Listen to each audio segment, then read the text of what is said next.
Buongiorno, ben ritrovati. Prima edizione di Antenna 3 in questo giovedì 29 di febbraio. Allora c'è tanta cronaca, naturalmente gli aggiornamenti sul maltempo, ve ne abbiamo dato conto nei telegiornali, negli speciali, nelle dirette di queste ultime ore, di questi ultimi giorni. Situazione in progressivo miglioramento, andremo tra non molto a Vicenza per capire come si sta evolvendo. A Vicenza, dove dalle 12:30 è prevista la riunione del COC, il centro operativo comunale, per fare il quadro della situazione, ma sono state riaperte le scuole, è stata riaperta la tangenziale e anche il traffico ferroviario ha ripreso dalle 6 di questa mattina in maniera normale. Allora c'è l'altro fronte, quello purtroppo del femminicidio di cui vi abbiamo dovuto dare conto in queste ore convulse riguardanti naturalmente il maltempo. Si è inserito l'ennesimo delitto con la 41enne di Bovolenta uccisa. Non è stato ancora ritrovato il compagno. Le ricerche nel Bacchiglione sono tuttora sospese. Allora ci dice tutto in diretta la nostra Valentina Visentin, che vedo con Cristian Roque Allende proprio da Bovolenta. Buongiorno Valentina.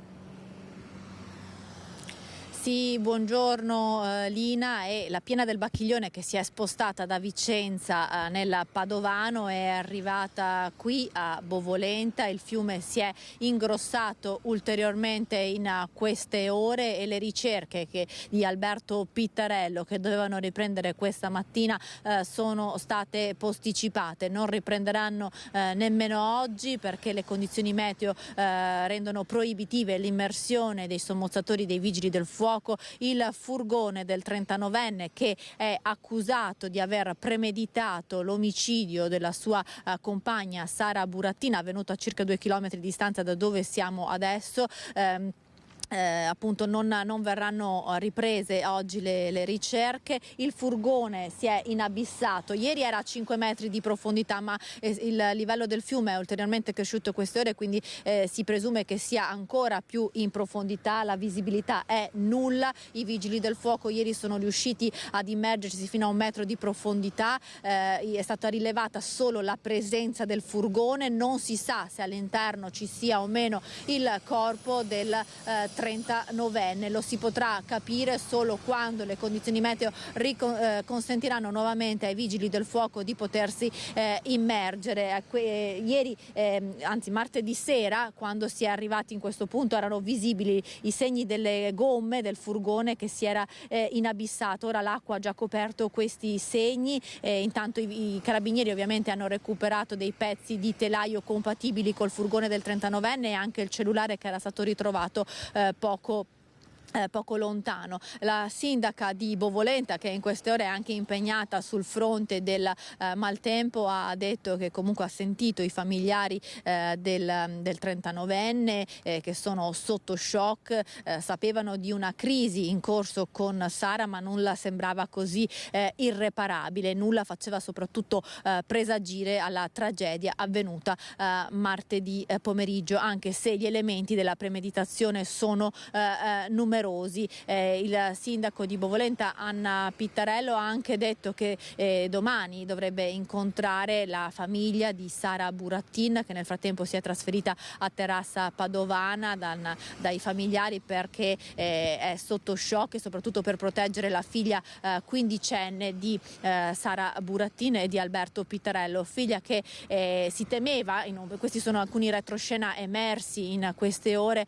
Si è temuto anche molto per la sua condizione. Perché cosa è accaduto? Quando c'è stato il delitto martedì, poi si erano subito perse le tracce di Alberto Pittarello. Non si era ancora capito che il furgone era qui inabissato nel Bacchiglione, quindi si temeva che l'uomo potesse in qualche modo andare a recuperare la figlia a scuola. La ragazza però è stata recuperata nel pomeriggio dai familiari, accompagnati dai carabinieri, e messa subito in una condizione di protezione per poi poter purtroppo venire a sapere di quanto era accaduto alla mamma. Quindi adesso la ragazza ha bisogno di protezione, soprattutto di riservatezza. È quello che ci ha chiesto anche la sindaca, dicendo che domani appunto li andrà ad incontrare, e sarà previsto anche il lutto cittadino quando verranno stabiliti la data delle esequie e dei funerali dunque di Sara Burattin. Oggi inoltre dovrebbe anche svolgersi l'autopsia sul corpo della donna. Queste le ultime novità. Io restituisco la linea e vi lascio con il servizio di cronaca che ripercorre tutte le ultime ore di Sara e soprattutto quell'inquietante ormai quasi certezza della premeditazione. Da Bovolenta è tutto, la linea allo studio. Omicidio volontario pluriaggravato dalla premeditazione e dalla relazione affettiva. Alberto Pittarello è indagato con queste accuse per la morte della sua compagna Sara Burattin. Finché il suo corpo non viene ritrovato, per gli investigatori il 39enne è vivo ed è stato iscritto nel registro degli indagati. Ormai non ci sono più dubbi che l'uomo tecnico caldaista legato a Sara da quasi 20 anni abbia pianificato il delitto. La settimana scorsa ha chiesto un giorno di ferie per martedì 27 febbraio. Ben sapendo che quel giorno Sara non doveva andare al lavoro perché era il suo turno di riposo. La scusa era quella di dover consegnare uno scooter alla figlia quindicenne che in quel momento era a scuola. Forse in questo modo che l'ha tirata in giardino portandola verso il ricovero attrezzi che non dà sulla strada, dove l'ha colpita alle spalle con il suo coltello da escursionista. Secondo un primo esame le coltellate mortali sarebbero state 2, una alla spalla e una tra il collo e la nuca, poi avrebbe inferto con almeno altri 20 fendenti. Oggi verrà affidato l'incarico e sarà eseguita l'autopsia. La mamma di Sara Burattin ha ritrovato il corpo della 41enne verso le 11 quando è uscita per cercarla. L'aggressione dovrebbe essere avvenuta verso le 10:30. Le telecamere della zona vicino a Viale Italia a Bovolenta hanno ripreso il passaggio del furgone di Pittarello. 15 giorni fa Sara era tornata a vivere a casa con la mamma e la figlia. Il suo rapporto con Alberto Pittarello era in crisi, come può succedere spesso nelle coppie, ma nulla lasciava presagire al drammatico epilogo. La stessa mamma di Sara ai carabinieri avrebbe detto di non averli mai visti litigare. Ora la donna, insieme alla nipote, si è trasferita per qualche giorno dall'altra figlia a Terrassa Padovana. Qui ci sarebbe stato anche un incontro con i genitori di Alberto Pittarello, 2 famiglie distrutte dal dolore che si devono fare forza per sostenere una ragazza di 15 anni travolta da una tragedia immensa. Grazie a Valentina Visentin e Cristian Roque Allende per questi aggiornamenti. Dunque sul delitto di Bovolenta, lo avete sentito, ci sarà lutto cittadino il giorno delle esequie di Sara. Adesso andiamo a Due Ville, altro fatto di cronaca violento, naturalmente in questo caso molto meno grave di Bovolenta per gli esiti, accoltellamento dopo una lite, l'accusato si avvale della facoltà di non rispondere, convalidato l'arresto. Si è avvalso della facoltà di non rispondere il giovane accusato del tentato omicidio del fratello della fidanzata. Secondo le ricostruzioni tutto sarebbe accaduto nel corso di una violenta lite scoppiata domenica mattina all'interno di un'abitazione di Due Ville. Davanti al giudice ha deciso di non rispondere alle domande ed è stato convalidato l'arresto in carcere. Il ragazzo ha fatto sapere, il suo avvocato Rachele Nicolin è comunque sconvolto per quanto accaduto. Secondo l'accusa il giovane, dopo aver avuto una lite con la fidanzata, avrebbe avuto una successiva discussione con il fratello di lei e dopo aver impugnato un coltello da cucina avrebbe sferrato una coltellata all'addome della vittima che è ricoverata al San Bortolo. Durante l'aggressione sarebbero state colpite anche la fidanzata e la madre, che hanno però riportato ferite lievi. E rimaniamo a Vicenza perché c'è stato un blitz della Guardia di Finanza nei centri massaggi cinesi. Trovate 6 lavoratrici in nero in 2 centri massaggi della provincia di Vicenza, 2 clandestine. Scoperte dalla Guardia di Finanza 6 lavoratrici in nero impiegate come massaggiatrici o receptionist su 7 presenti in 2 centri massaggi cinesi ispezionati in 2 comuni della provincia berica. Il controllo in uno dei 2 casi ha fatto emergere la presenza tra i lavoratori irregolari di 2 soggetti stranieri clandestini sprovvisti di documento di identità. Sono così scattate le sanzioni amministrative pari a circa 10.800 euro e la segnalazione per la sospensione dei 2 esercizi commerciali da parte dell'Ispettorato del Lavoro di Vicenza in attesa della regolarizzazione delle posizioni lavorative. Gli stranieri irregolari sono stati denunciati per il reato di soggiorno irregolare sul territorio dello Stato e il titolare di uno dei 2 centri per sfruttamento dell'immigrazione illegale. Eccoci da Vicenza allora per il punto sul maltempo, la linea alla nostra Luisa Bertini che vedo in diretta con Simone Squarcina. Luisa, a te buongiorno. Sì, buongiorno Alina, buongiorno ai nostri telespettatori. Siamo in una Vicenza che lentamente sta tornando alla normalità. L'abbiamo detto anche ieri sera, scuole riaperte, strade riaperte. Oggi tra l'altro anche le ultime strade che erano rimaste chiuse stamattina sono state riaperte, tangenziale percorribile. Io sono in compagnia dell'assessore Sara Baldinato, assessore all'ambiente. Oggi una Vicenza che si risveglia tornando lentamente alla normalità. Avete già fatto una quantificazione dei danni? Ci sono altre problematiche che magari ieri non erano state valutate?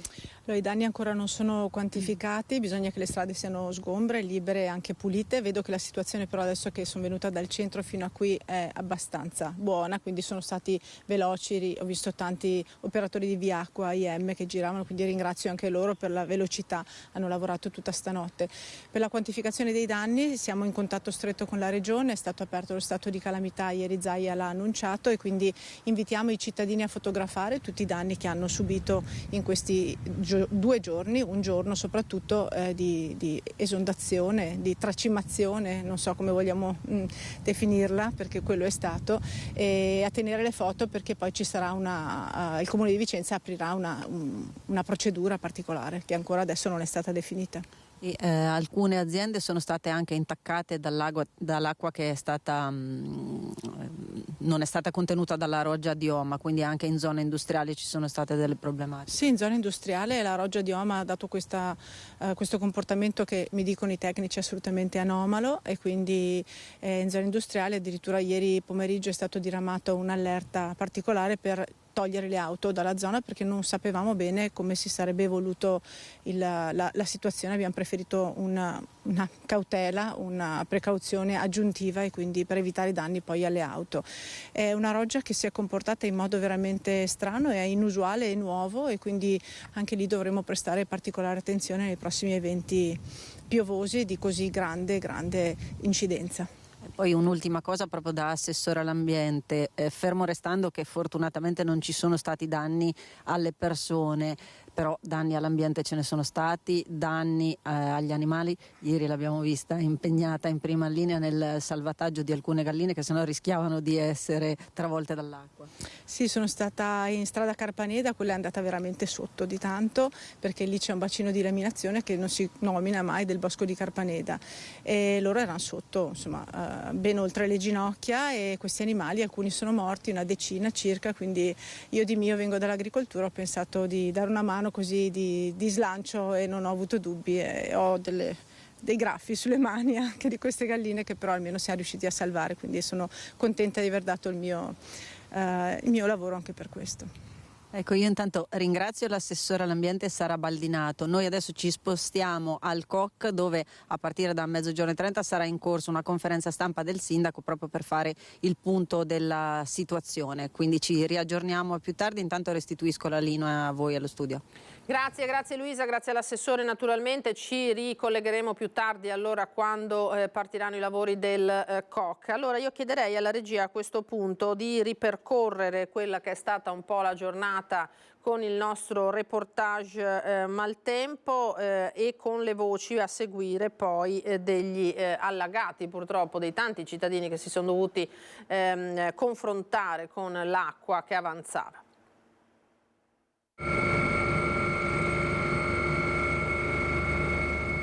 Questo è il risveglio di Vicenza, tra le città più colpite da quest'ondata di maltempo che ha mandato sott'acqua la zona di Sant'Agostino, lungo la roggia di Oma che sfocia nel Retrone, allagati alcuni condomini in viale Fusinato e sott'acqua anche lo stadio Menti, interdette al traffico, le vie limitrofe, stadio la cui situazione dal sorvolo effettuato con l'elicottero della Guardia di Finanza stamani con sindaco e prefetto appariva così. E fra un paio d'ore arrivano altri a darci il cambio a supporto. Sapete già in quali zone sarete destinati? No, noi siamo destinati qua perché è prevista per tutta la notte prosciugamento perché dell'acqua ce n'è tanta. Vigili del fuoco e volontari operativi per centinaia di richieste di intervento. E anche il Comando Provinciale dei Vigili del Fuoco è operativo sul territorio, abbiamo 100 uomini del Comando Provinciale che sono impegnati nelle operazioni prevalentemente di prosciugamento delle strade e dei sottopassi. E a questo si aggiunge anche la richiesta di soccorso ai comandi provinciali di Verona, di Padova e di Treviso, quindi addirittura anche con l'ausilio proprio delle unità navali di soccorso che in questi casi sono prontamente operative. Interventi principali che hanno riguardato prosciugamenti di cantine e garage, ma anche persone portate in salvo perché rimaste bloccate in automobile nelle strade allagate. Oltre a 7 persone rimaste isolate in un maneggio a Montebello, nella zona del bacino di laminazione, che sono state evacuate con l'elicottero. Evacuati con un gommone 10 impiegati delle poste rimasti bloccati al centro di smistamento di via Mario Sticana. E stamattina è stata disposta anche la chiusura della tangenziale di alcuni ponti della città. Livello alto del Retrone, per cui fino al pomeriggio sono state invitate le persone a spostare i veicoli da strade piazzali, specie in zona industriale, mentre il livello del Bacchiglione, che fu il principale responsabile dell'alluvione del 2010, si sta lentamente abbassando, anche grazie all'apertura del bacino di laminazione di Caldogno e dell'Orolo, che hanno raccolto 1.600.000 metri cubi d'acqua, che altrimenti si sarebbero riversati su Vicenza. Ecco, questo dunque, questa è la cronaca della giornata vissuta ieri e ben descritta dalla nostra Luisa Bertini. Andiamo a sentire anche le voci che Daniele Garbin ha raccolto invece tra i cittadini nelle ore scorse. No, dappertutto è così, è un disastro. Dovunque vai, dovunque ti trovi, sei sempre imbagnato. Se non fossero stati aperti i bacini di laminazione sarebbe stato ancora peggio. Sì, ancora peggio, sì, per fortuna hanno perso Caldogno, lì hanno aperto prima del cavalcavia, è sott'acqua, cioè lavorano per togliere l'acqua. Beh, tutta la parte bassa, e la taverna, i garaggi, cosa vuoi che vi dica? Ma non è mica la prima volta, sa, è già 3 volte che io vado sotto acqua. Ma sono stato risarcito, però ho dovuto ridare i soldi indietro. Dobbiamo ringraziare i nostri politicanti, quelli che tengono puliti i fiumi, però non si deve pulire i fiumi perché ci sono le nutrie, perché devono vivere anche loro, è giusto, però noi dobbiamo vivere così. E non è un riva al lago, però sembra di essere al lago di Garda, in effetti, no? Il fiume quanto dista da qua? Il fiume è 30 metri. Il fiume è a 30 metri, ma questo qui è sul bordo del fiume, del canale. Come siamo messi? Che abbiamo tantissima acqua, abbiamo posizionato i sacchi nelle porte, sta scendendo piano piano, però siamo in attesa. Ho portato la pompa? Sì, certo, ho portato la pompa laddove fosse necessario, io ci sono. Allora, io ho passato la notte qui e adesso siamo qui da stamattina alle 9. 9 e mezza. Avete guardato il livello, i bollettini? Sì, sono venuti i signori della protezione civile, li abbiamo contattati. Sì, insomma, siamo qui, monitoriamo, poi non è che si può fare molto finché l'acqua non cala. No, grazie, siamo a posto. Ma per fortuna avete messo, sì. Che cosa avete fatto? Abbiamo messo i sacchi di sabbia. Meno male. Vi siete salvati. Sì, grazie. Che altro, io vengo da Mestrino e vengo a lavorare fin qua. Stamattina è stato un macello entrare. Però bisogna pure lavorare, insomma. Certo. Sono 2 macchine che sono sotto acqua e abbiamo portato un gommone per portare sabbia là. Ci siamo salvati, si sono salvati con il discorso dei bacini di laminazione, però adesso probabilmente la natura in questo periodo ha questo tipo di soluzione. E andiamo a vedere anche i danni causati dall'acqua al teatro Astra di Vicenza, dove le parti più basse sono state invase appunto dall'acqua crescente in città. E ancora una volta il Teatro Astra di Vicenza subisce ancora una volta l'alluvione. In questo momento appunto i camerini, i nostri uffici sono completamente allagati.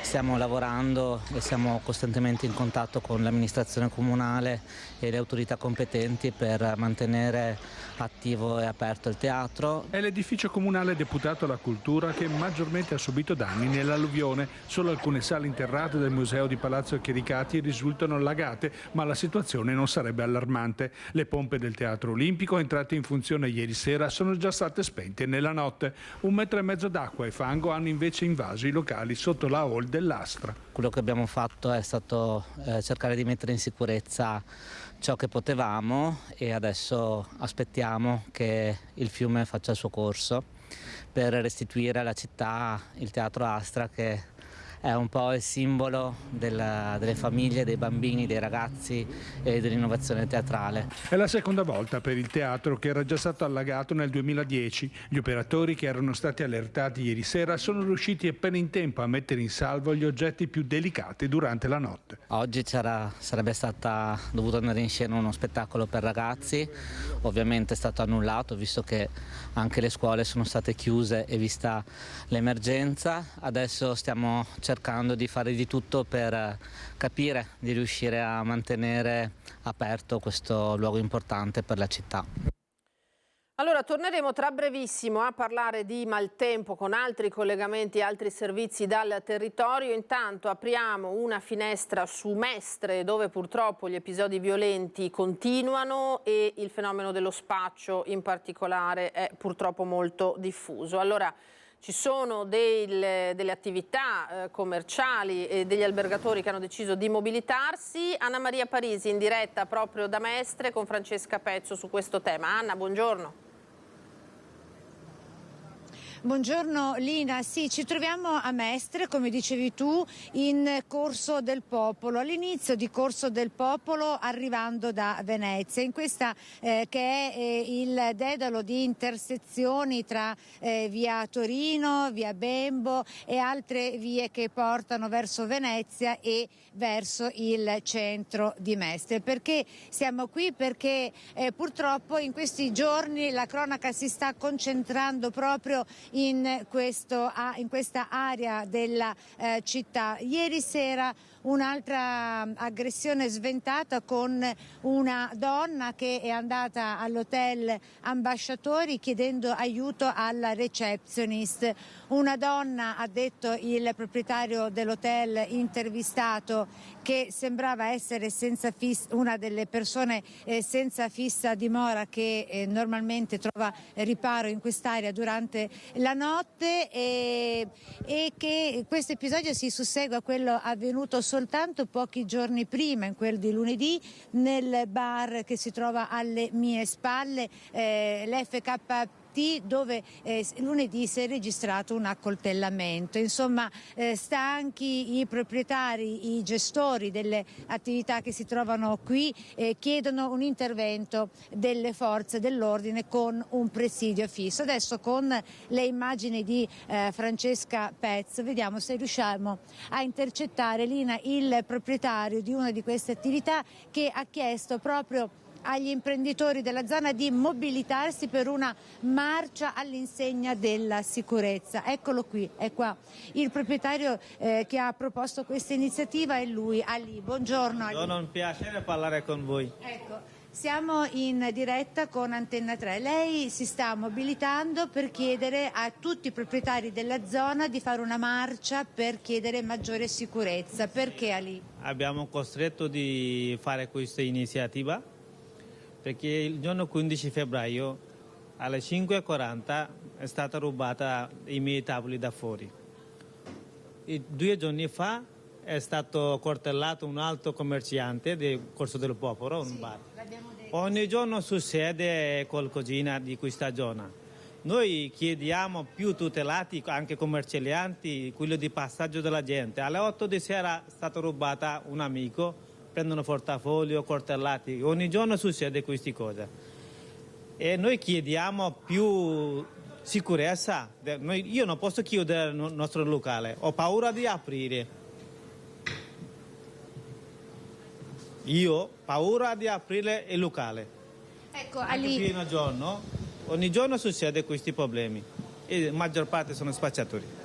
Ecco appunto, la maggior parte sono spacciatori. Ali si è visto chiudere la sua attività per una decina di giorni su disposizione del questore proprio per motivi di sicurezza. E lei dice: Ali, io non posso stare senza lavorare perché io ho una famiglia da mantenere, devo lavorare. Se io chiudo il mio locale o chiude qualcun altro, non è che cambia spacciatori.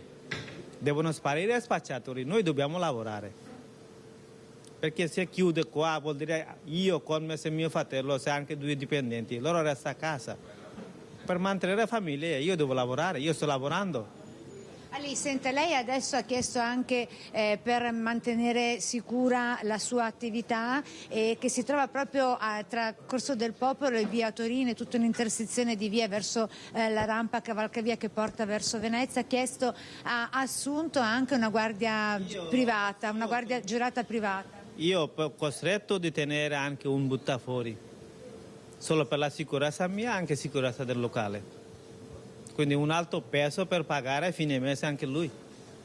Ecco, con l'iniziativa di Ali che chiede appunto agli imprenditori della zona di mobilitarsi con una marcia per la sicurezza in data da destinarsi.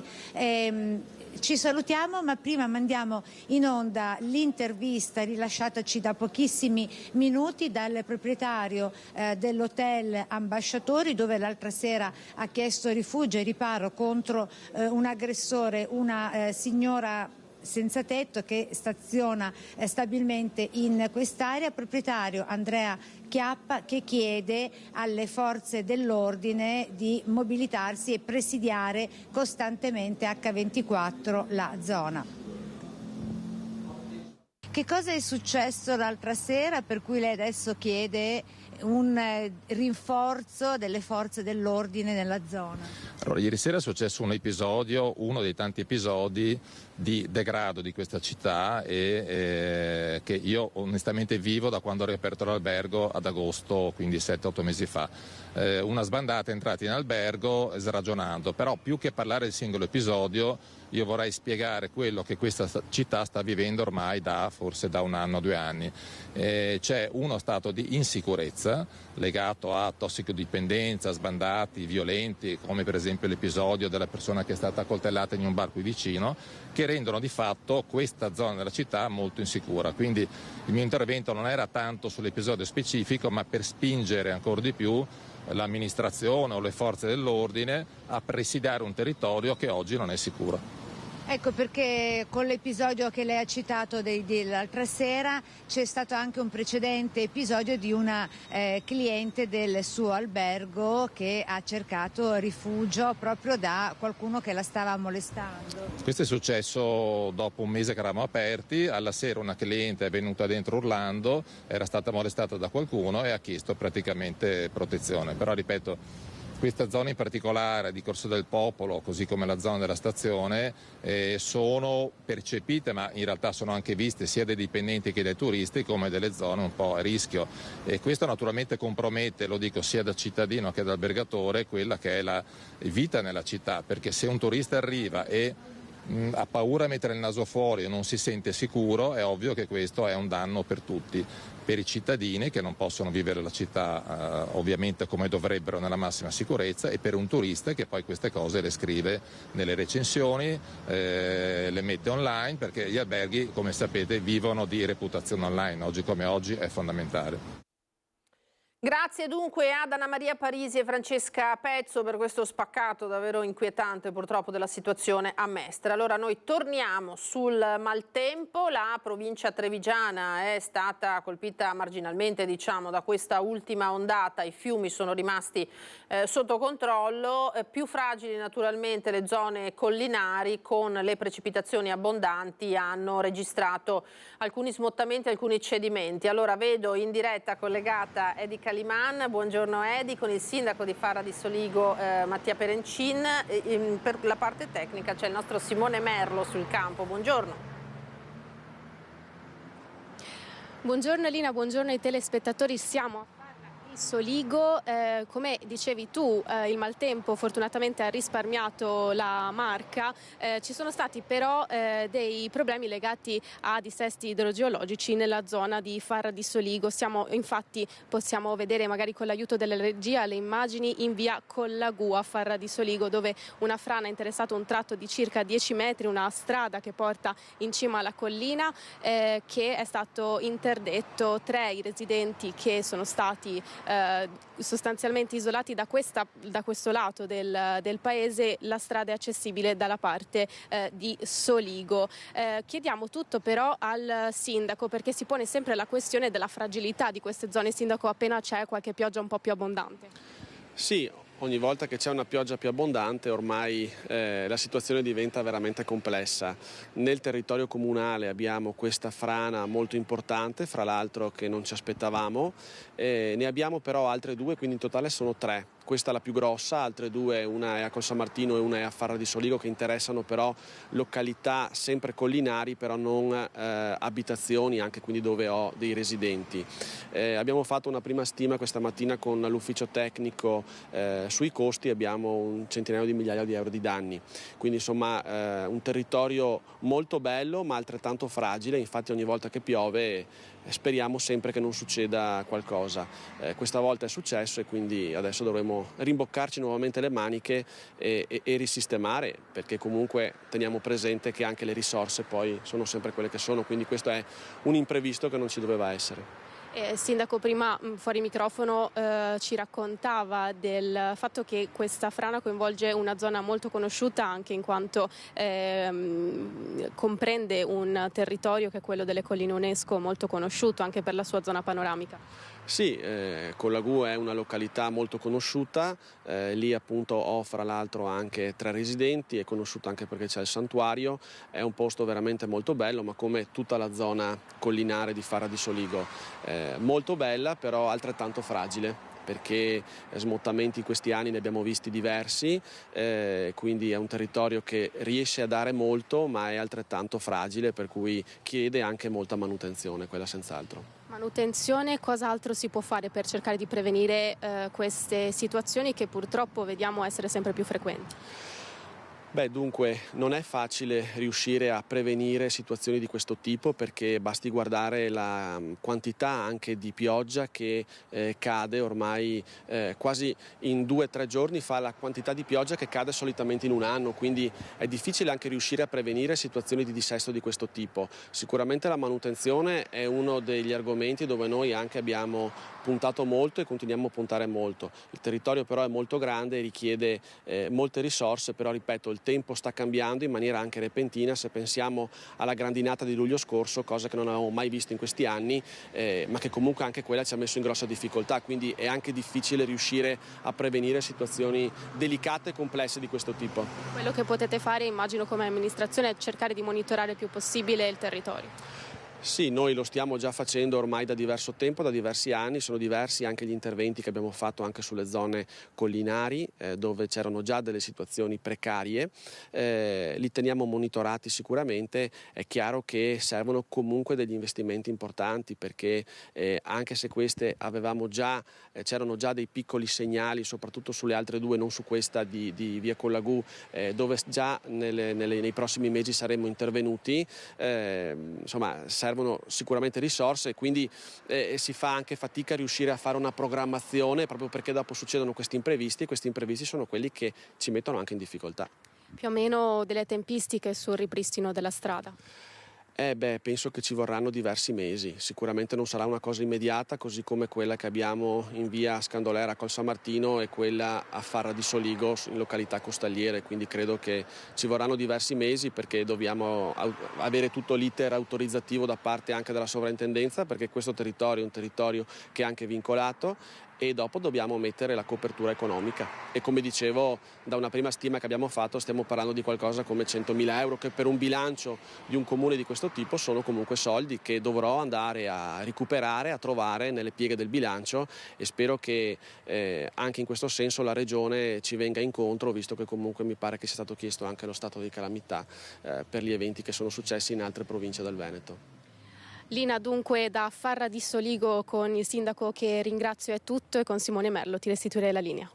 Grazie per questo collegamento, Edi. Allora, prima di andare a sentire proprio quello che ha detto il presidente Zaia ieri in sede di Protezione Civile a Marghera sullo stato di crisi, vi mostro solo qualche immagine grazie alla regia. Abbiamo Alberto Pivetta e Alessandro Granziera oggi che curano la parte tecnica. Proprio ad Asolo rimaniamo sulla pedemontana trevigiana, dunque il maltempo ha reso necessaria l'attivazione della cassa di espansione lungo il Brenton gestita dal consorzio di bonifica Piave. Vedete che anche qui evidentemente il livello delle acque era significativo e anche in territorio di Asolo c'è stato uno smottamento, eccolo qua, lungo via Tondo, dove è intervenuto il personale del settore lavori pubblici e la polizia insieme alla polizia locale, vedete, per contenere i detriti che stavano cadendo in strada. Quindi anche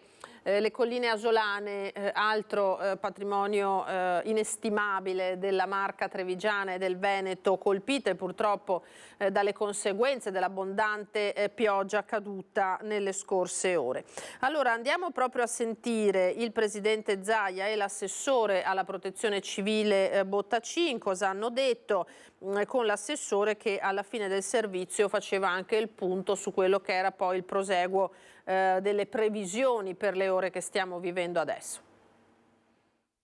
È un evento che va catalogato nella storia del Veneto come un grande evento alluvionale, e al punto tale che i dati della piovosità sono dati equiparabili sicuramente a grandi eventi come quelli di Vaia, piuttosto che molto vicini a quella che è stata la grande alluvione del 2010. Io vi dico solo questo, vi dico che comunque il Veneto oggi è attenzionato perché abbiamo provincia di Vicenza, provincia di Padova, il Bisato che spinge e quindi Battaglia Terme, quelle zone lì, la provincia di Verona, la Val d'Alpone, Monteforte d'Alpone e poi piovosità in generale. Per questo la Regione ha chiesto lo stato di crisi, ma se non ci fossero state le opere, ha evidenziato il presidente Zaia, per il nostro territorio sarebbe stato un disastro. Abbiamo aperto il bacino di laminazione di Montebello, il bacino di laminazione di Caldogno e il bacino di laminazione dell'Orolo e complessivamente abbiamo invasato circa 6 milioni di metri cubi d'acqua. Questi 6 milioni di metri cubi d'acqua, se non ci fossero stati i bacini di laminazione, si sarebbero riversati in parte su Vicenza e in parte su altri centri abitati. Quindi, insomma, direi che il dato oggettivo è questo. 23 bacini di laminazione in pancia, 13 già messi a terra, gli altri in via di lavorazione, ma dice Zaia serve un altro miliardo di euro per completare le opere idrogeologiche. Per opere diciamo pronte almeno 1 miliardo di euro. Il Veneto ormai si è attestato come la regione che ha messo a terra un modello unico nel suo genere già dal 2010 con la prima alluvione. Abbiamo dimostrato che le opere, se si fanno, servono, non sono inutili e soprattutto prevengono un sacco di danni, perché oggi noi faremo una conta di danni che sarà infinitesimale rispetto al disastro che avremmo avuto ad esempio a Vicenza. Abbiamo messo a terra quasi 600 milioni di euro di opere.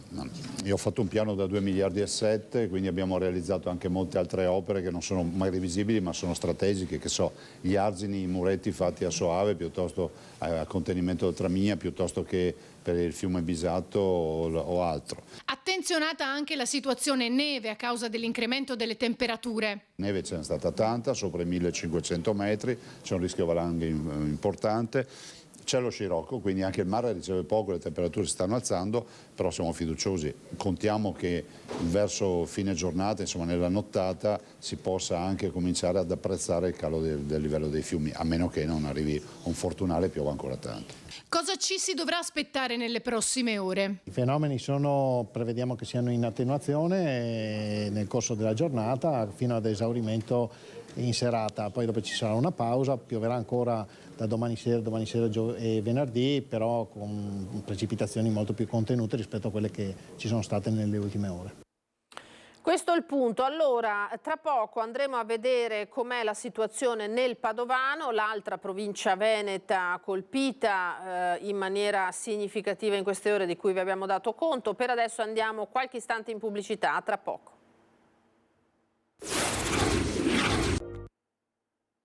Ritorniamo in diretta da studio, prima edizione di Antenna 3, continuiamo a parlare di maltempo. Andiamo subito in diretta a Vicenza, dove il sindaco Possamai ha iniziato la conferenza stampa per fare il punto sul maltempo al COC, il centro operativo comunale. Sentiamo. Negli ultimi 3 giorni, dal 26 al 28 di febbraio, sono caduti a Vicenza circa 160 mm di pioggia.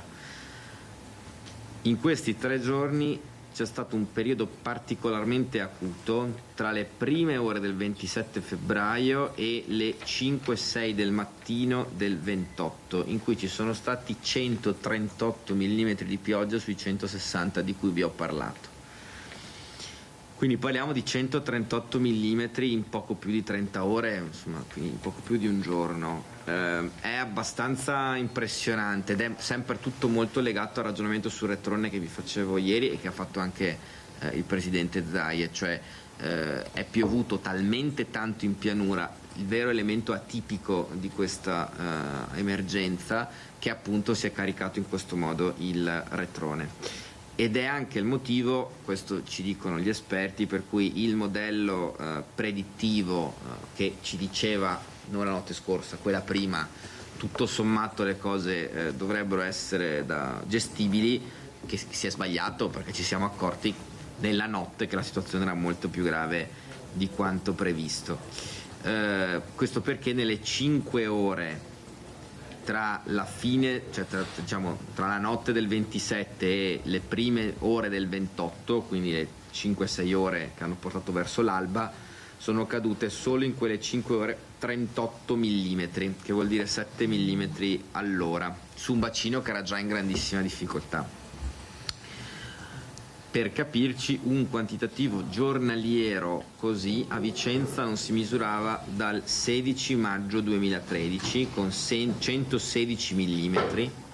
In quell'occasione il Bacchiglione ebbe una piena eccezionale a 5,98 m a Ponte degli Angeli e il retrone arrivò a 3,60 m. Ultima cosa che vi dico, che mi sembra interessante, sono le cumulate complessive nel mese di febbraio, sempre dati che ha riportato Marco Rabito. Da quando si dispone di dati a Vicenza, quindi dal 1919, non c'era mai stato un febbraio così piovoso, con circa 300 mm di pioggia. Devo dire, l'aspetto che più ci deve interrogare è che i precedenti non sono di 100 anni fa, anche se la misurazione viene fatta da 105 anni, ma sono tutti riscontrabili, tutti e due, e negli ultimi 10 anni, cioè nel 2014 277 e nel 2016 271. Media mensile, per capirci, degli ultimi 50 anni per febbraio è stato 82 mm. Parliamo di 300 mm in questo febbraio. Perché è importante? Perché uno dei motivi per cui siamo andati così in sofferenza non sono state solo le piogge degli ultimi 2 giorni, ma il fatto che sono arrivate in un territorio già zuppo di acqua. Le prospettive delle prossime ore, le recupero perché non voglio sbagliarmi, ci dicono che ci dovrebbero essere delle precipitazioni deboli dalle 4 in poi di oggi, ma che non dovremmo andare oltre i 10 mm entro la mezzanotte, e che poi domani mattina entro le 6 un'altra decina, massimo 15 mm, che vuol dire sostanzialmente riuscire a prevedere che dovrebbero esserci massimo 25 mm da mezzanotte alle 12 di domani. Se è così, adesso a maggior ragione dopo le ore che abbiamo vissuto uso 12 condizionali, ma se dovesse essere così la città non va in difficoltà, però insomma, viste le ore che abbiamo passato, naturalmente il COC è aperto e vediamo in queste ore come muoverci ulteriormente. 2 o 3 cose importanti, casomai Matteo poi integra se mi dimentico qualcosa, oppure Paola, se ci sono cose rispetto alle cose che ci senti stamattina che mi sono perso me le suggerisci. Rifiuti. Allora, ho fatto questo primo sopralluogo questa mattina, poi ne faremo altri più tardi. È possibile, per chi è in difficoltà a portare in ricicleria i propri ingombranti e le cose che sono andate deteriorate, bisogna chiamare comunque la centrale della polizia locale, quindi 0444 54 53 11. Noi attiviamo AIM Ambiente e AIM Ambiente passa a ritirarlo. La cosa importante è che questi oggetti da smaltire vengano raggruppati.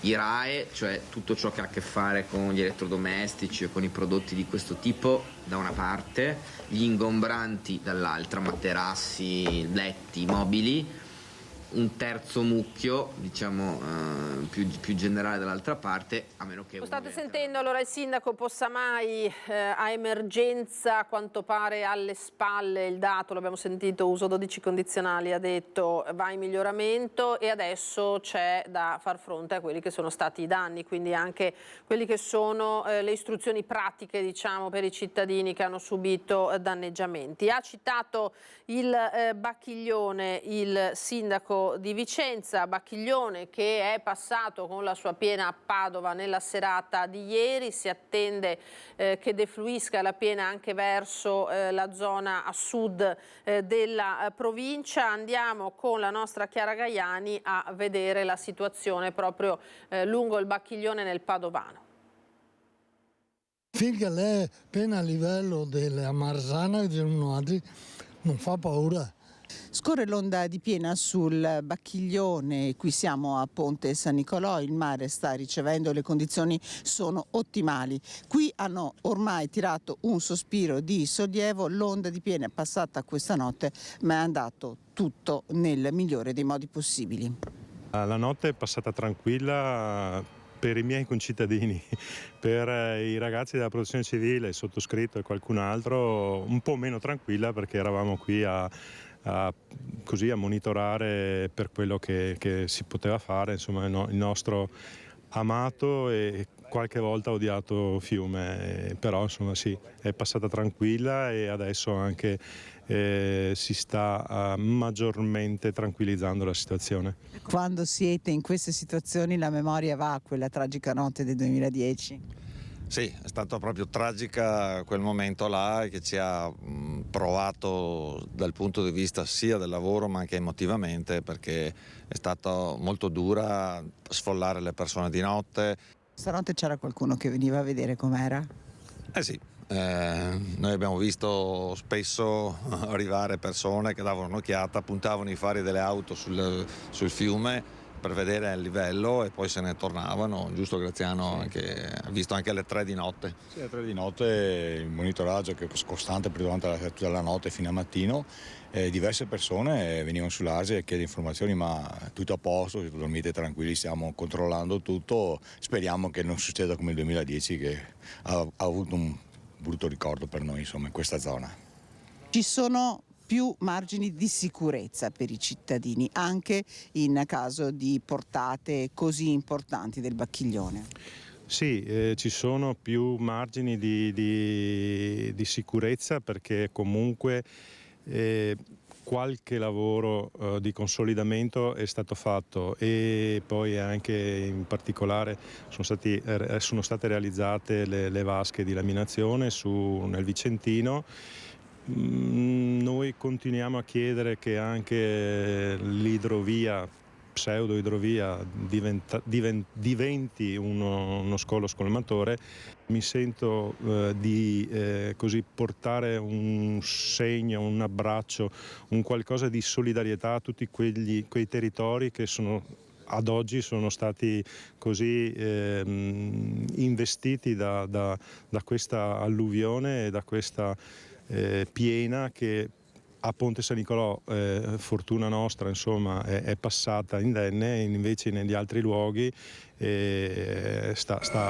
e ha provocato disagi e non pochi. Insomma, vedere le scene dei vostri telegiornali sono impressionanti, insomma.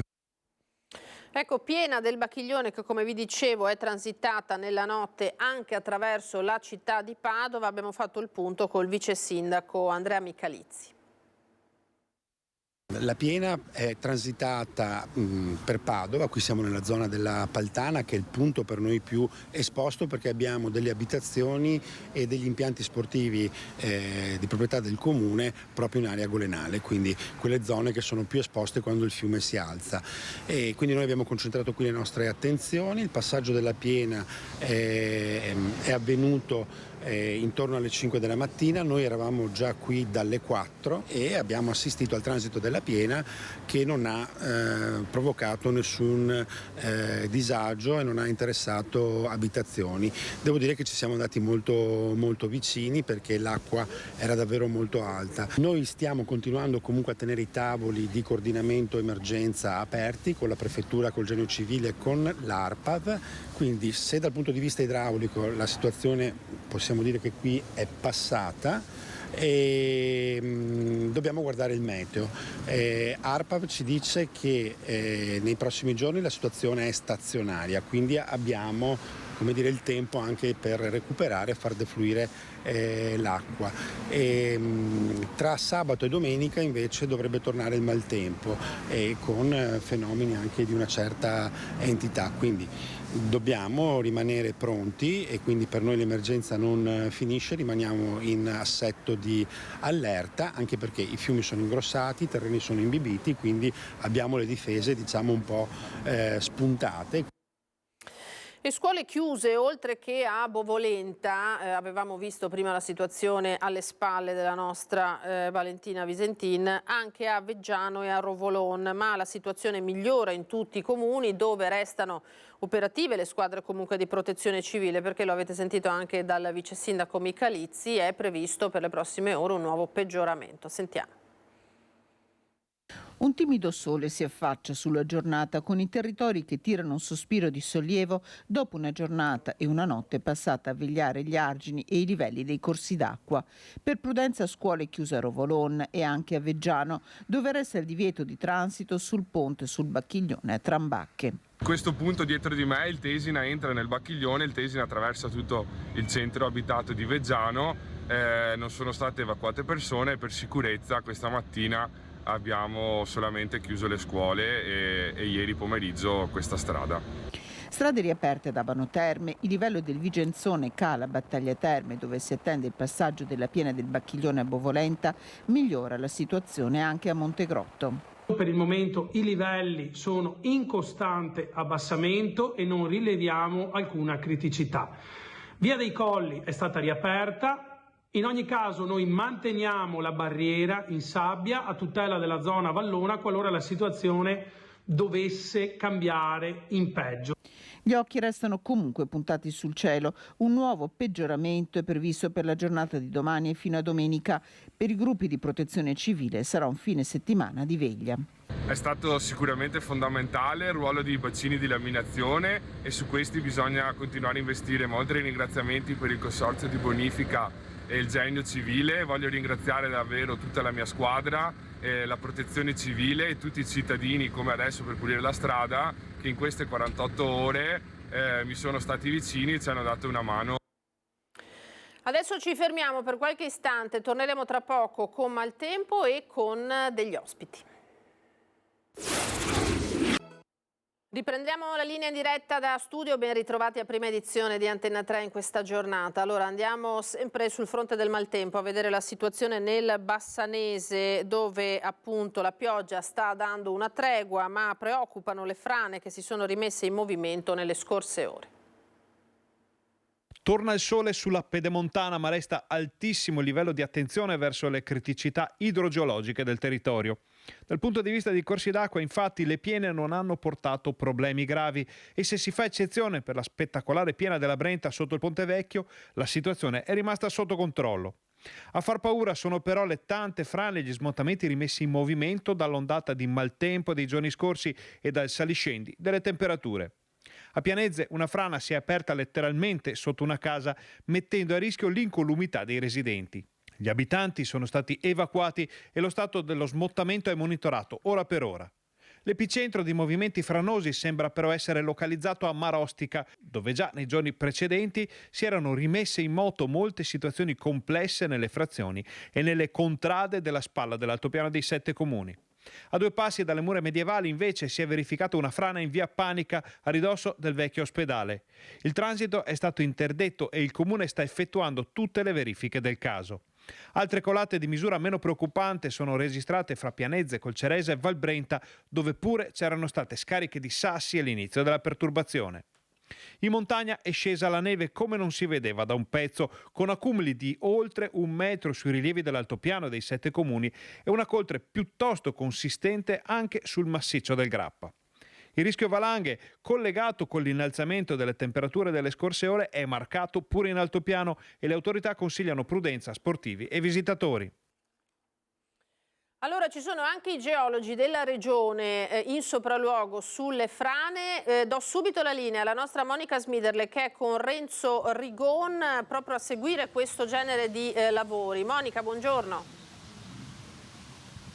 Sì, buongiorno a te Alina, buongiorno a tutti i nostri telespettatori. Dicevi bene, intanto nel servizio abbiamo raccontato della fragilità appunto di questa fascia collinare tra Marostica e Pianezze. La casa che vedete alle nostre spalle è una casa praticamente in bilico. Con me c'è il sindaco di Pianezze, Luca Vendramin, che ha appena terminato il sopralluogo con i geologi della regione. Allora, che cosa emerge, sindaco? Buongiorno a tutti. Emerge che il movimento era in atto forse da molti anni, ma le piogge hanno aggravato e fatto partire, innescato insomma questo movimento. Non è fermo, quindi stiamo operando per ripulire l'alveo del torrente che scende Valle Malossi, ma in realtà non è fermo, quindi ci attendiamo nei prossimi giorni con le acque di domani e di domenica, forse si aggraverà la situazione, io spero di no insomma. C'è anche in sopralluogo il sindaco di Marostica, Matteo Mozzo. Chiedo al collega Renzo Rigon di spostarsi, ci avviciniamo al sindaco di Marostica. Allora, un territorio particolarmente fragile, problemi lo vediamo qui a Pianezze, ma anche a Marostica, in via Panica, nell'area del vecchio ospedale, ma anche a Laverda, insomma sono molti i fronti aperti. Sì, di fatto come sospettavamo non abbiamo avuto di fatto particolari problemi per quanto riguarda la rete idraulica primaria e secondaria. Abbiamo avuto problemi adesso di idrogeologia del territorio. Devo ringraziare l'assessore Bottacin, che ieri abbiamo avuto un confronto costante e oggi assieme ai geologi della regione Veneto abbiamo fatto più sopralluoghi, continueremo anche nel pomeriggio.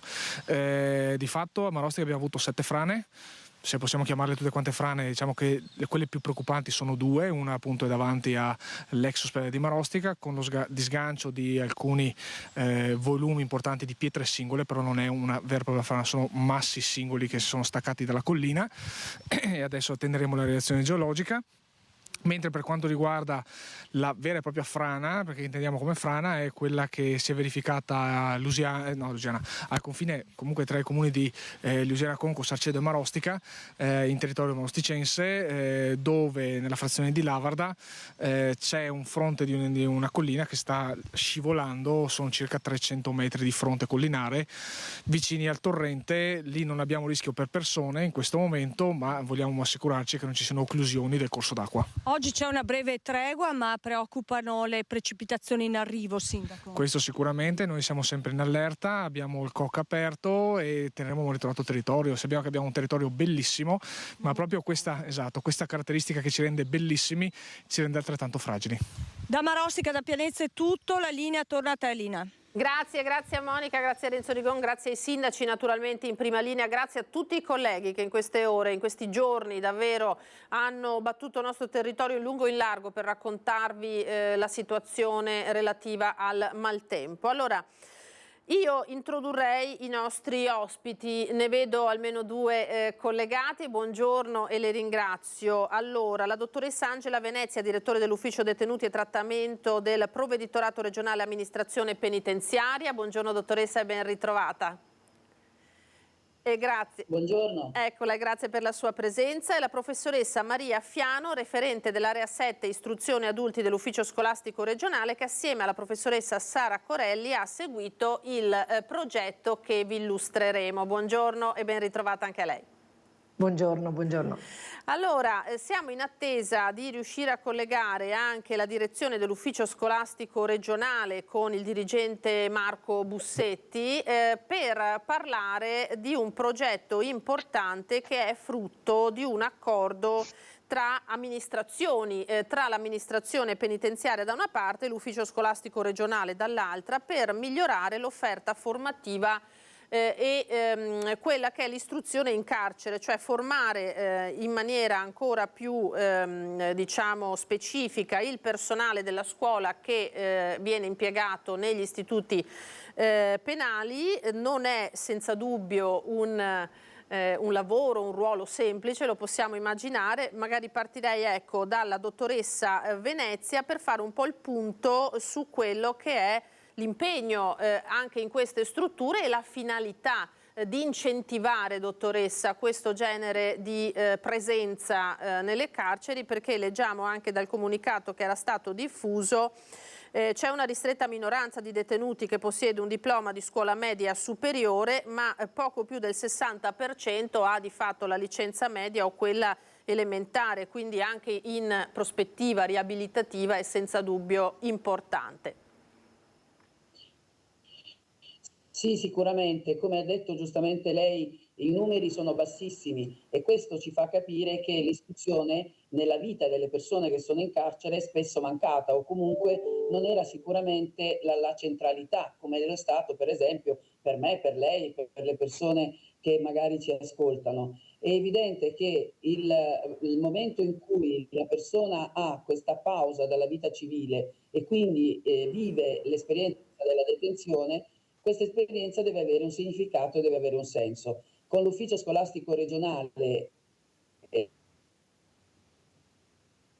abbiamo attivamente per costruire questo percorso, questo progetto di formazione che ci serve proprio per permettere al nostro personale e al personale della scuola di conoscere i nostri mondi e approfondire le modalità con le quali possiamo raggiungere il maggior numero possibile di persone da rieducare, che è l'obiettivo che la Costituzione pone in capo allo Stato.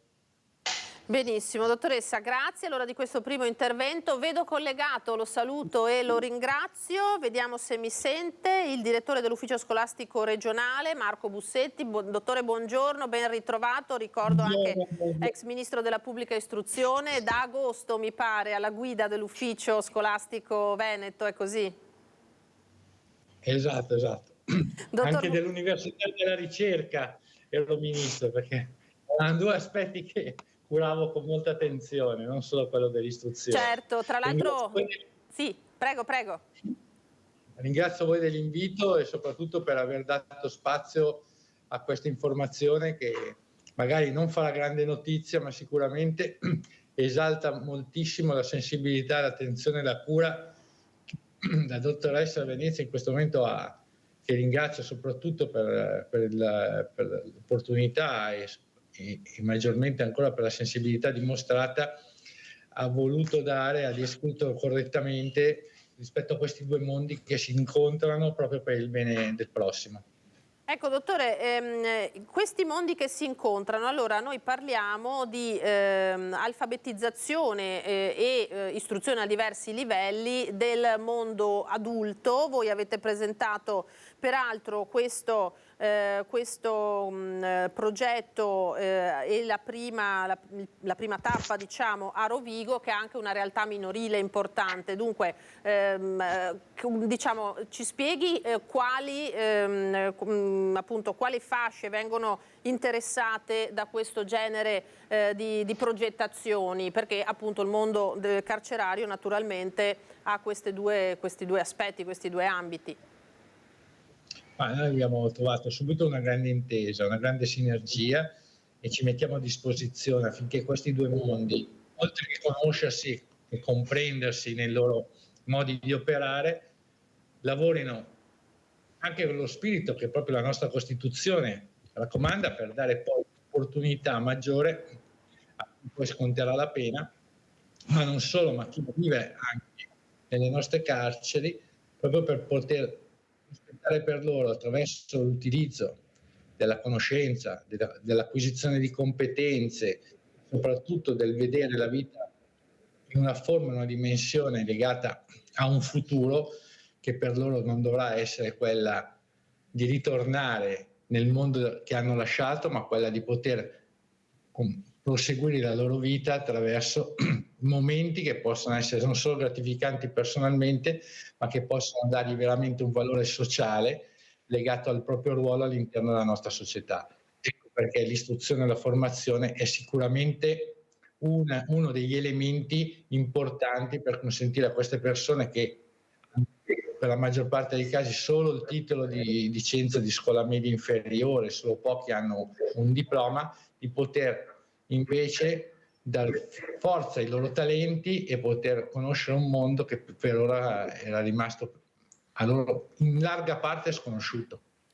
Tra poco lo chiederò anche alla professoressa Fiano, dottor Bussetti, ma come vivono i docenti questa esperienza? Lei che sentimento ha avuto, che percezione ha avuto di quello che è poi l'esperienza sul campo e anche il riscontro professionale e umano che hanno i docenti che vengono impiegati nelle carceri? Quello che mi hanno raccontato, quello che io ho percepito da loro, è che quando si intraprende questo tipo di carriera, tornare indietro diventa difficile, anzi sempre più motivante, sempre più stimolante, alla ricerca di nuovi contatti, c'è più cura del singolo, proprio perché il proprio ruolo viene maggiormente valorizzato in tal senso. E quindi è anche da questo punto di vista una cosa preziosa da poter spendere in questa direzione. La cosa bella è che poi c'è proprio questo interesse anche del mondo carcerario legato al personale che lavora all'interno, di poter comprendere quanto anche la loro figura diventa fondamentale nella gestione di quello che è un rapporto con i singoli detenuti verso una loro ripresa per una vita nella nostra società. Certamente. Allora, professoressa Fiano, referente appunto insieme alla professoressa Corelli di questo progetto, spieghiamo tecnicamente come lo avete articolato questo progetto e magari anche quante persone riesce a raggiungere in questo momento.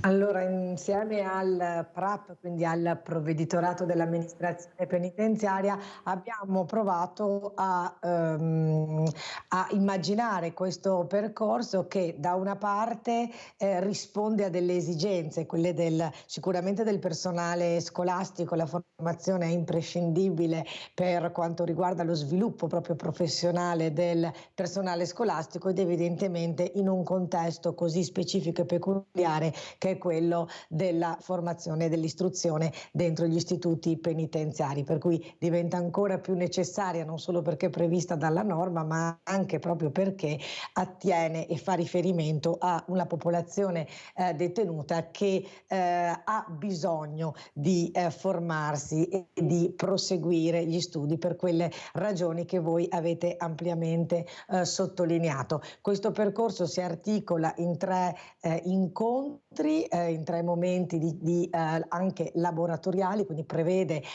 una sollecitazione da parte di alcuni relatori su alcune specifiche tematiche che attendono evidentemente l'istruzione in carcere, per poi invece lasciare spazio anche ad un momento di confronto e di dialogo tra gli operatori delle 2 amministrazioni, quindi quella penitenziaria e quella scolastica. Abbiamo previsto questo percorso per un centinaio di persone, quindi sia dirigenti scolastici appunto delle scuole che poi intervengono in carcere, dei direttori degli istituti penitenziari del Veneto e anche del Triveneto, visto appunto la competenza territoriale del PRAP, i docenti, i funzionari giuridici pedagogici, per cui tutta l'area educativa, ed evidentemente anche i comandanti e gli agenti della polizia penitenziaria, proprio per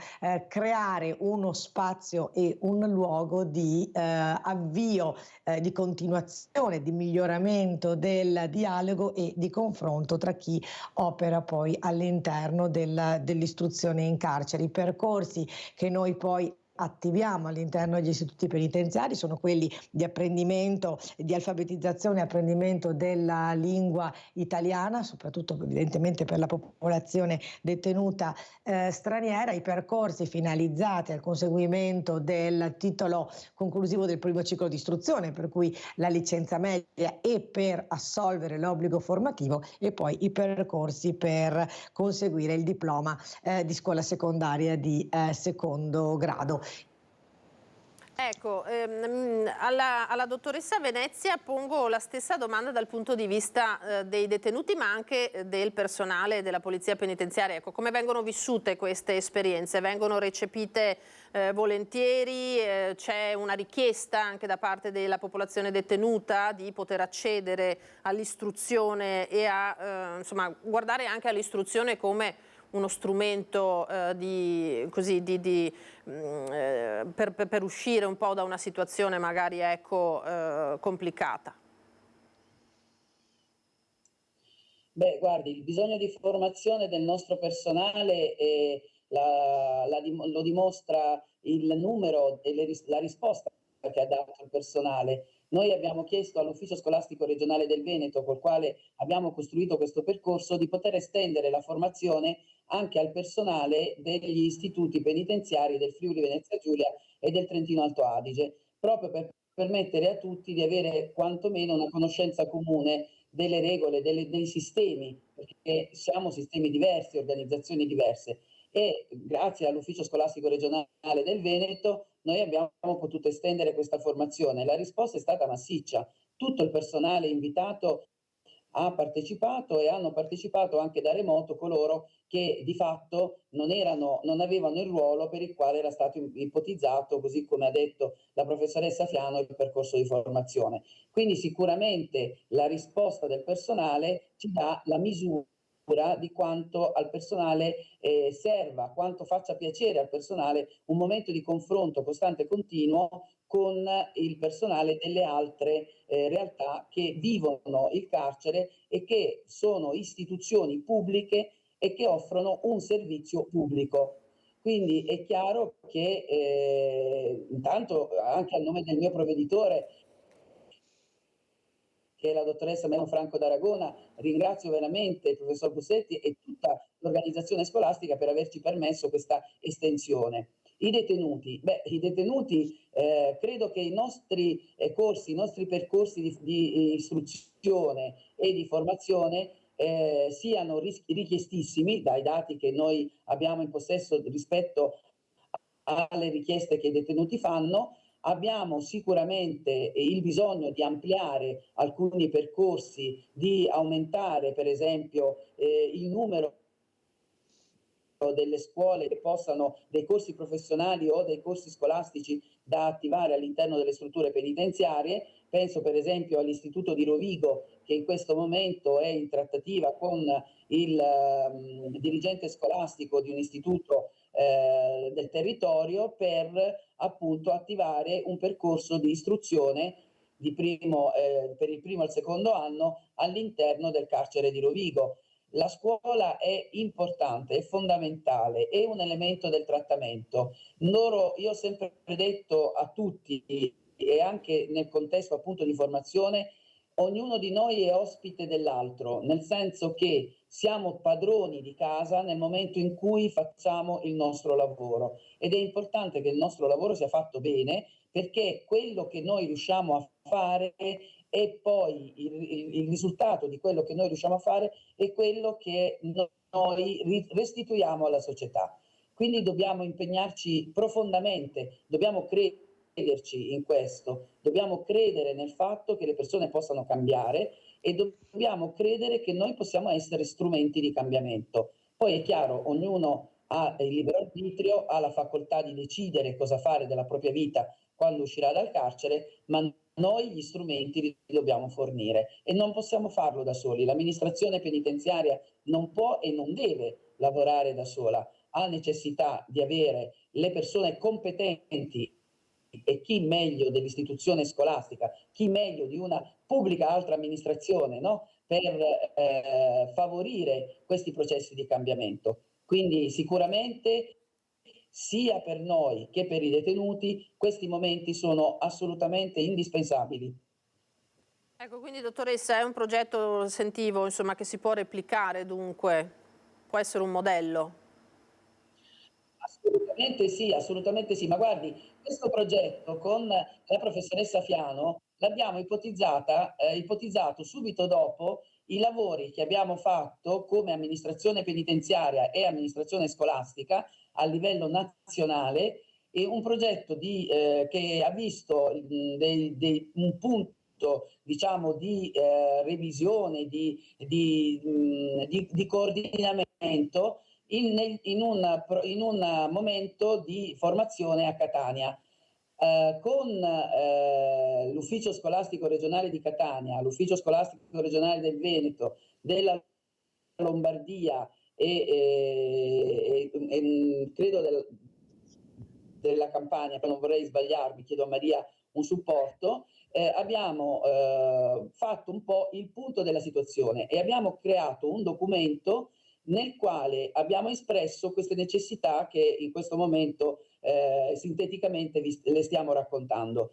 Da quel momento abbiamo approfondito nel campo veneto, ovviamente, quindi rientrate in sede, abbiamo approfondito la collaborazione, abbiamo colto l'occasione del rinnovo del protocollo d'intesa che c'è tra l'amministrazione penitenziaria e l'amministrazione scolastica e la Regione Veneto, e abbiamo attivato questo percorso. Quindi diciamo che siamo in questo momento forse, non voglio dire i primi della classe, ma sicuramente ci siamo ben posizionati per creare un meccanismo virtuoso di collaborazione e di formazione congiunta che sicuramente potrebbe essere replicato nelle altre parti d'Italia. Bussetti, volevo chiedere un'altra cosa. Direttore, lei appunto che è in servizio qui in Veneto da agosto, che realtà ha trovato? Ecco, ci racconti come si sta trovando, poi vediamo che questi progetti danno anche il senso che c'è un'operatività importante. Ma io mi trovo benissimo, sono contento e felice di farlo, e so che si possa anche percepire, si collabora, si lavora costantemente per il bene della scuola, ma soprattutto per creare, come diceva poco fa la dottoressa Venezia, proprio per cercare di arrivare a creare veramente un sistema sempre più efficiente per migliorare sempre di più la nostra scuola. E sono veramente felice da questo punto di vista. Penso che gli interventi di chi ha ospitato oggi possano dare e trasmettere questo, perché poi giocano anche su un fattore che è quello umano, in particolare, che non è facile a volte da gestire, e il ruolo del docente diventa da questo punto di vista fondamentale per dare motivazione e slancio a delle persone che in questa situazione si trovano in grosse difficoltà dal punto di vista anche psicologico nonché sociale. Ecco che noi partiamo sicuramente dai più deboli, ma vogliamo arrivare a contagiare tutto il mondo della scuola, perché si renda conto e la società si renda conto di quanto, come diceva la dottoressa Venezia poco fa, questo sia importante per la crescita e la formazione non solo dei nostri giovani, ma per un futuro che sarà sicuramente più complesso e avrà necessità di competenze specifiche, e di questo ci rendiamo conto e dobbiamo agire con grande anticipo. Ecco perché siamo i primi della classe, mi permetto. Giustamente. Professoressa Fiano, è vero che con questo progetto verrà anche aggiornato il vademecum del docente, che è uno strumento, mi pare di capire, il docente che svolge istruzione in carcere, che è uno strumento, mi pare di capire, importante per svolgere appunto questa attività? Abbiamo pensato appunto, come dicevamo, di prevedere un percorso di laboratorio, quindi di lavori di gruppo che avesse come centro l'aggiornamento di questo strumento fondamentale che è un vademecum per gli operatori delle due amministrazioni che si trovano a operare poi nella offerta formativa e quindi nei percorsi di istruzione in carcere. Era un lavoro del 2005, promosso sempre dalle due amministrazioni, che abbiamo pensato potesse essere e avesse senso in questo momento assolutamente aggiornare, potenziare e migliorare come proprio uno strumento di avvio al lavoro insieme e congiunto. Abbiamo previsto anche per il mese di settembre una sorta di restituzione, non vorrei utilizzare la parola finale perché in realtà alla fine di questo percorso vorremmo proprio che tutto quello che riusciamo a ricavare e su cui riusciamo a riflettere possa essere poi lo spunto per l'avvio del prossimo anno scolastico per processi di disseminazione vera e propria anche nei singoli istituti penitenziari, e da qui allora lo strumento, questo vademecum, diventerà il centro di questo processo di continuo aggiornamento e continuo dialogo e confronto tra chi opera in questo settore. Ovviamente non dobbiamo dimenticare che in testa noi abbiamo gli studenti, no? Quindi la popolazione detenuta che si interfaccia con e che chiede e frequenta i nostri percorsi. Quindi da una parte migliorare l'efficacia dell'intervento educativo in carcere e dall'altra allargare ed estendere la frequenza a quante più persone è possibile. Quindi l'obiettivo di questi percorsi di formazione congiunta ovviamente hanno come fine ultimo il detenuto che poi usufruisce di questi percorsi. Io lo sottolineo sempre, è bello sentire con che entusiasmo si parla di questi progetti, è rincuorante anche per il cittadino, insomma, e penso anche per i nostri telespettatori, sapere, come diceva prima il direttore Bussetti, che c'è anche questo calore umano che muove questi progetti. Direttore, io le chiedo un'ultima cosa, perché anche dalla redazione me lo sollecitavano, abbiamo visto i dati sulle iscrizioni per l'anno scolastico, invece parliamo di scuola ordinaria, insomma, dei ragazzi, con una drastica riduzione purtroppo di popolazione scolastica anche in Veneto per settembre.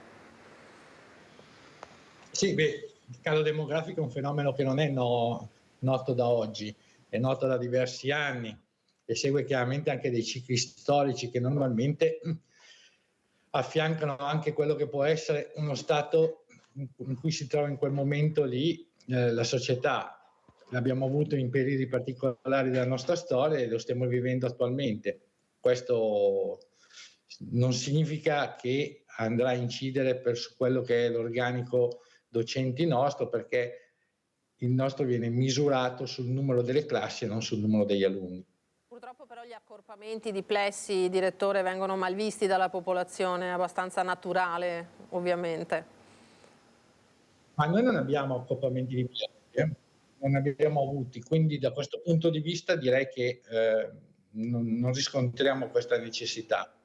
C'è stata una, diciamo, riorganizzazione che ha visto un accorpamento di alcune scuole ma mantenendo gli stessi plessi, quindi non sono stati né azzerati né cancellati i plessi. Va bene, vedremo un po' come evolverà anche questo. Io intanto vi ringrazio moltissimo per la vostra partecipazione, per averci raccontato questo progetto. Torno a ringraziare il direttore dell'ufficio scolastico regionale, il dottor Bussetti, grazie per essere stato con noi. La dottoressa Angela Venezia del Provveditorato regionale amministrazione penitenziario, grazie. E Maria Fiano, che è referente dell'area 7 istruzione adulti. Grazie a tutti quanti, davvero. Grazie, arrivederci. Allora noi andiamo al volo adesso in diretta da Vicenza, dove la nostra Luisa Bertini dovrebbe essere con il sindaco Possamai al termine del COC. Luisa, a te. Sì, buongiorno anche ai nostri telespettatori. Sono in compagnia con il sindaco Giacomo Possamai, che ha appena illustrato qual è la situazione e anche le prospettive di qui a domani, perché è previsto un ritorno di pioggia. Intanto voi stamattina avete effettuato gli ultimi sopralluoghi, qual è la situazione?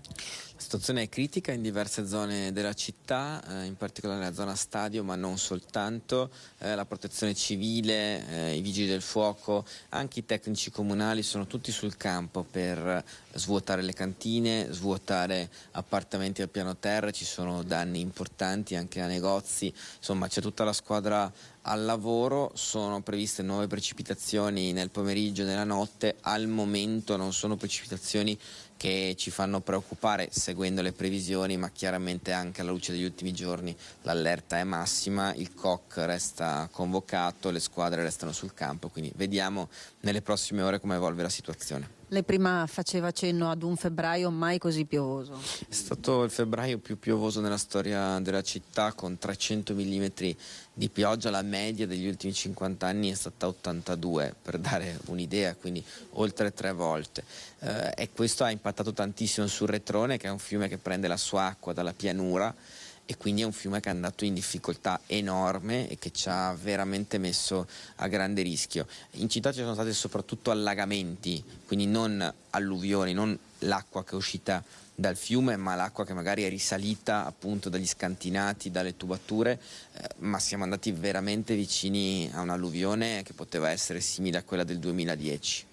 Ecco, situazione Retrone, si guarda avanti, si guarda anche al modo in cui poterlo scolmare, viste appunto le condizioni climatiche diverse rispetto al passato.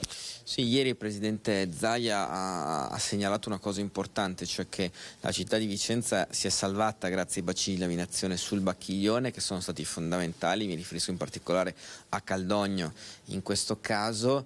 Sul Retrone non ci sono bacini, quindi il presidente diceva serve pensare a un canale scolmatore, a un bacino di laminazione, servono interventi lì, perché chiaramente anche alla luce dei cambiamenti climatici anche il Retrone incomincia a far paura. Ecco, io ringrazio il sindaco e restituisco a voi la linea allo studio. Grazie al sindaco Possamai, grazie a Luisa Bertini che è sul posto insieme a Simone Squarcina. Allora, a noi non rimane che chiudere, il tempo è terminato. Io ringrazio in regia Alessandro Granziere e Alberto Pivetta. Vi ricordo a seguire il cinema, come sempre, L'Uomo del Colorado con Glenn Ford, William Holden e un altro altri bei componenti del cast. Per noi adesso ci sono le previsioni del tempo importantissime, lo abbiamo sentito, e poi vi rimando come sempre ai telegiornali di questa sera. Un buon pomeriggio a tutti, arrivederci.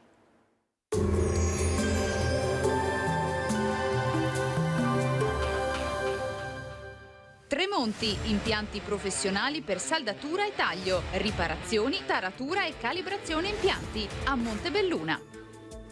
Bentrovati al Meteo. Prosegue la settimana all'insegna del forte maltempo. Il mese di febbraio si chiude con condizioni ancora instabili. Vediamo il dettaglio di giovedì.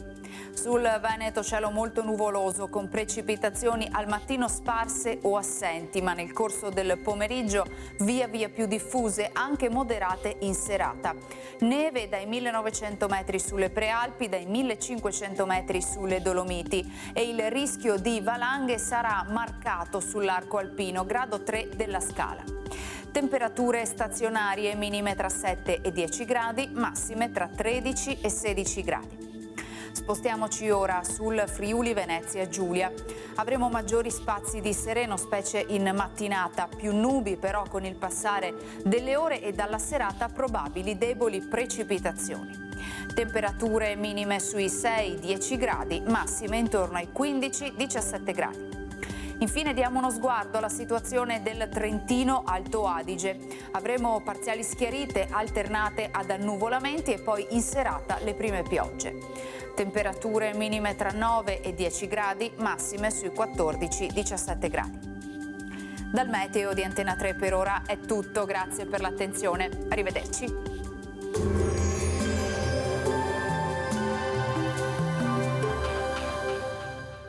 Tremonti, impianti professionali per saldatura e taglio, riparazioni, taratura e calibrazione impianti a Montebelluna.